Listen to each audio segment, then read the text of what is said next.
అయ్యో వాన.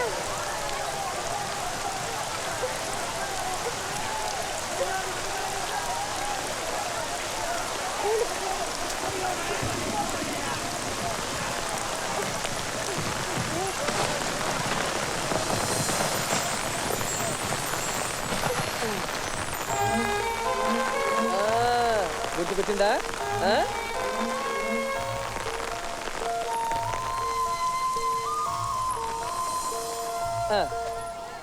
గుర్తుకొస్తున్నాయా? వాన అయిపోయింది, మంది అయిపోయింది. ముసుకొలుతుందేంటి? గుర్తుకొచ్చాయా? వచ్చేదాకా వదలను. మీ సెటప్ బాగుంది. సెటప్ లేదు, గెటప్ లేదు. బయట వర్షం అవుతుంది. అరగంట అయింది. ఆగిపోయిందా? నువ్వు ఉండు, నేను చూద్దాను కదా. ఏంటి చూసేది?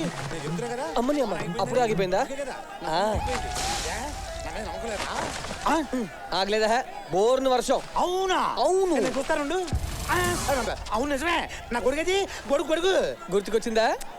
నాకేం గుర్తు రావట్లేదు. పీచు మిఠాయి గుర్తుంది, అదమ్మ తాత గుర్తున్నాడు. ఇంకేం గుర్తులేవా? ఏంటా నేనసా? అదేనమ్మా, చిన్ననాటి జ్ఞాపకాలు ఇంకేం గుర్తులేవా అని అడుగుతున్నాను. గోదావరి గట్టు, గట్టు మీద చెట్టు, చెట్టు పక్కన బడి. చెట్టు పక్కన బడి. ఇంకా గుర్తురాలేదా? అబ్బబ్బబ్బబ్బబ్బా.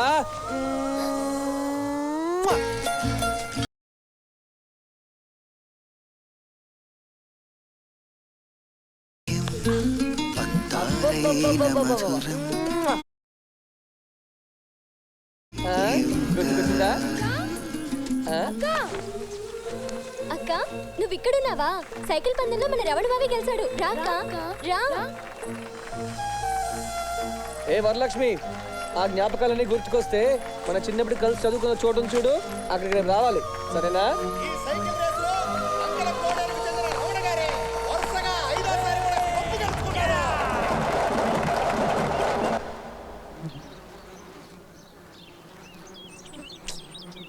వస్తుందా రాదా?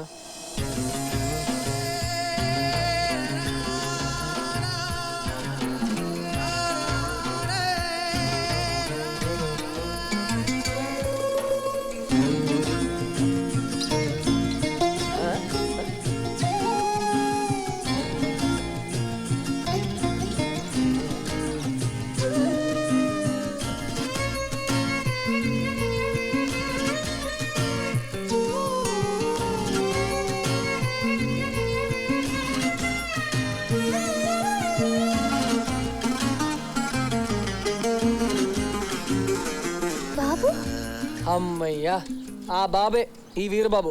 నన్నెలా గుర్తుపట్టా? ఆ రోజు నువ్వు హాస్టల్ నుంచి ఇంటికి వచ్చావు చూడు, అప్పటి నుంచే టచ్ లో ఉన్నావమ్మా. నువ్వే గుర్తుపట్టలేదు, నేను చెప్పలేదు. చెప్పకుండా నేను తగ్గొట్టడానికి రకరకాలుగా ట్రై చేశా. అబే నువ్వు పడలేదు, నేను బాధపడలేదు. పైగా సంతోషం వేసింది. జాతరలో నువ్వు పీచు మిఠాయి కట్టించుకున్నప్పుడు అనిపించింది ఇంకా నీకు చిన్ననాటి తీపి గుర్తులు గుర్తున్నాయని. పిచ్చోడా, నువ్వైనా అప్పుడప్పుడు మర్చిపోయి ఉండొచ్చు కానీ ఆ తీపి గుర్తుల్ని నా ప్రాణం ఉన్నంత వరకు మర్చిపోలేను.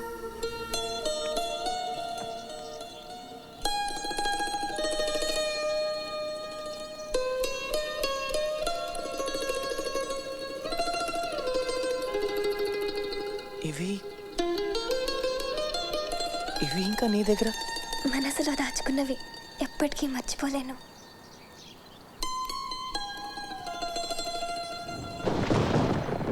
బరం వెనక జరుగు.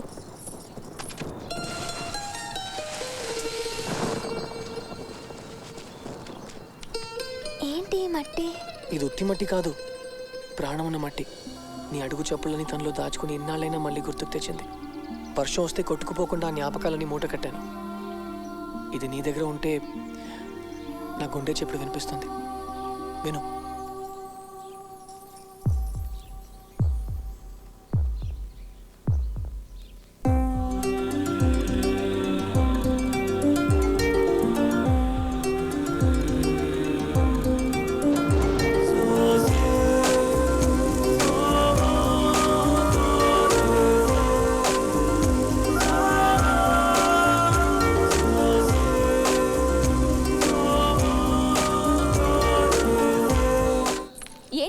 మీ ఇంటి ముందు ఎన్ని కార్లు ఆగున్నాయి? మా అత్త వాళ్ళు వచ్చినట్టున్నారు. రేపు కలుద్దామే. Bye bye. వరలక్ష్మికి బాగుంటుందని ఈ చీర తెచ్చాను. అదిగో మాటల్లోనే వచ్చేసింది. నా గురించే మాట్లాడుకుంటున్నారా? ఈ కలర్ నీకు బాగుంటుందని నేను, బాగోదని మీ పిన్ని వాదం వేసుకుంటున్నావు. నువ్వు చెప్పు. పట్టుకుంటే ఎలా తెలుస్తుంది? కట్టుకుంటేనే కదా తెలిసేది. ఒక్క నిమిషం. కట్న కానుకల గురించి కూడా ఒక మాట అనుకుంటే బాగుంటది కదా. కట్టమా ఎంత మడత వేసేవేటి? మగ పెళ్ళోళ్ళు ఏ రేట్లో ఉన్నారో ఏమో, అసలు మేము తోగ్గలమో లేదో చెప్పాలి కదా. మళ్ళీ ఇదో మడత. మాదంతా fixed rate, no rebate no discount. మరైతే సరుకు నాణ్యం చూసుకోవచ్చా? మడతేం కాదు, ఇంకానేం ట్రైల్ వేసుకోవచ్చా అని అడిగావు కాదు. బావా బాలేటోడివి.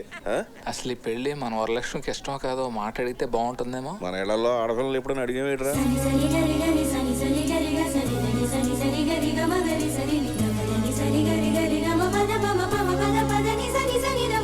అత్తయ్య, ఎలా ఉన్నాను?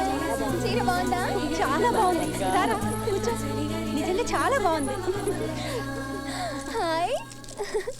ఏదో కొత్త చీరలో కోడలు చూసుకోవాలనే కోరిక తప్ప కొత్తగా వరలక్ష్మి చూసేదేముంది వదినా? చూసేది పాత వరలక్ష్మి అయినా పెళ్లి చూపుల్లో కొత్తగా కనిపిస్తోంది.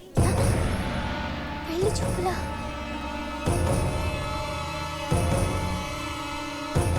ఇదిగో బావా, కట్న కానుకలు లేవు కదా అని చెప్పి మర్యాదల్లో మడతలెట్టేస్తే ఊరుకునేది లేదు. ఒక మాట అనుకుంటే మంచిది. అంతే కదా పెద్దమ్మ?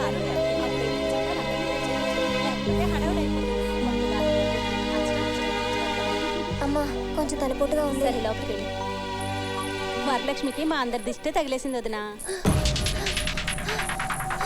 వరలక్ష్మి ఏంటి వీరబాబు ఇక్కడ. ఊరి దగ్గర అన్నదానం ఏర్పాటు.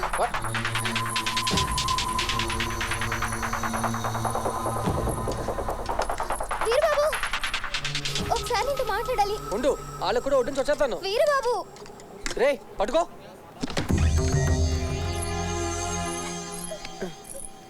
ఏంటి ఏమైంది? ఏమైంది? ఆ రమణ వాళ్ళ అమ్మ నాన్నలతో బయటికి వచ్చాడు. వస్తే ఊరికి రాలేదు. చుట్టాలందరినీ వెంట పెట్టుకొచ్చాడు. పెళ్లి చూపులంట. మా ఇంట్లో వాళ్ళు కూడా వెంటనే ఒప్పేసుకున్నారు. ముహూర్తాల గురించి కూడా మాట్లాడేసుకున్నారు. నాకేదో భయంగా ఉంది వీరబాబు, నాకేదో ఏయ్. భయంగా. పెళ్లి చూపులే కదా జరిగాయి, పెళ్లి కాదు కదా. ఎందుకంత భయం? పీటల మీద పెళ్లిళ్ళే ఆగిపోతున్నాయి. అంతవరకు వస్తే నా వెనక మా ఊరు మొత్తం వస్తారు. నిన్నిచ్చి పెళ్లి చేయమని అడుగుతారు. ఏం అడుగుతారు? 14 ఏళ్ల నుంచి మా ఊరి సీతమ్మ వారిని మీ ఊరి వాళ్ళు తీసుకెళ్ళలేకపోతున్నారు.